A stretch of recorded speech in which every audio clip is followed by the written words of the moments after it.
एक बार अब फिर राजनीति की बात करते हैं। राजनीति में सिकंदर वही होता है जो मौका पहचानता है, और बिहार के मुख्यमंत्री नीतीश कुमार एक बार फिर मौका तलाश रहे हैं। 2024 के चुनाव को देखते हुए वो एक बार फिर एक्टिव हो गए हैं। इंडिया गठबंधन के नेताओं को एकजुट करने की कवायद में जुटे हैं। इसका सिग्नल कोई और नहीं, उन्हीं की पार्टी जेडीयू की तरफ से आ रहा है।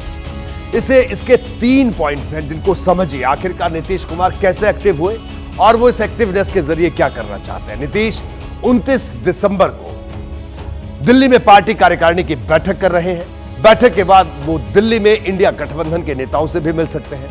हालांकि इसे लेकर कोई पक्की बात अभी तक नहीं कही गई है, लेकिन इन सबसे पहले वो 24 दिसंबर को वाराणसी में रैली करने वाले हैं। वाराणसी प्रधानमंत्री मोदी का संसदीय क्षेत्र है। सवाल यह है कि क्या नीतीश बिहार से आगे निकलना चाहते हैं? यह सवाल तब भी उठा था जब जेडीयू के यूपी प्रभारी ने नीतीश से मुलाकात की थी, क्योंकि इसी बीच फूलपुर से उनके लोकसभा चुनाव लड़ने की चर्चाओं को रफ्तार मिली थी। और इस बार नीतीश रैली के लिए एक बार फिर से वाराणसी का रुख कर रहे हैं, जिसे लेकर अब केंद्रीय मंत्री गिरिराज सिंह ने नीतीश कुमार को चुनौती दे डाली है।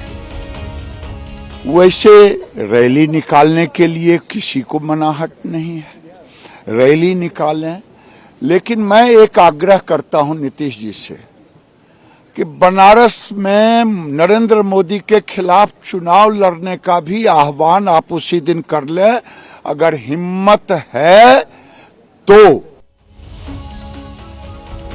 गिरिराज सिंह की चुनौती अपनी जगह है। नीतीश कुमार की वाराणसी रैली को लेकर चर्चा है कि उनकी नजर उत्तर प्रदेश के कुर्मी वोट पर है, जो एक साथ मिल जाए तो किसी के भी वारे न्यारे हो सकते हैं। इसे आंकड़ों के जरिए जरा समझिए। उत्तर प्रदेश में कुर्मी वोटर कितना महत्वपूर्ण है।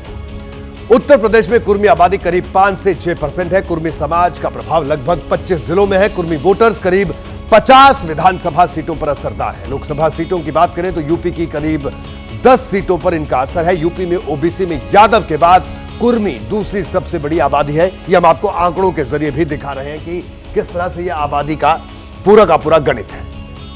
अब देखिए, जेडीयू को लग रहा है कि अगर यूपी के कुर्मी समाज ने जेडीयू को कबूल कर लिया तो लोकसभा चुनाव में 10 सीटों का इजाफा हो सकता है। यह जेडीयू की कैलकुलेशन है, और जब सत्ता में भागीदारी की बात आएगी तो यह उनका वजन भी बढ़ा सकता है। हालांकि इंडिया गठबंधन का भी जो हाल है वो सबके सामने है, और उसे एकजुट करना नीतीश के लिए आसान भी नहीं होगा। इस बात से भी इनकार नहीं किया जा सकता है।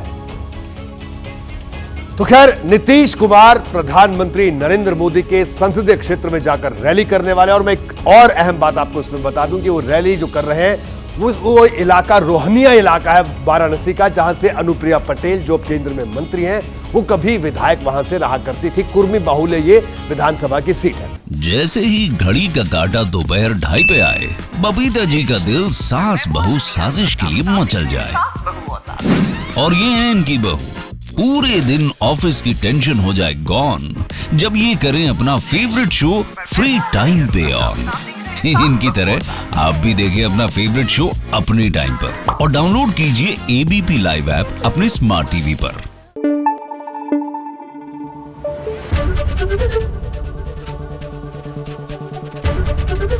एबीपी न्यूज आपको रखे आगे।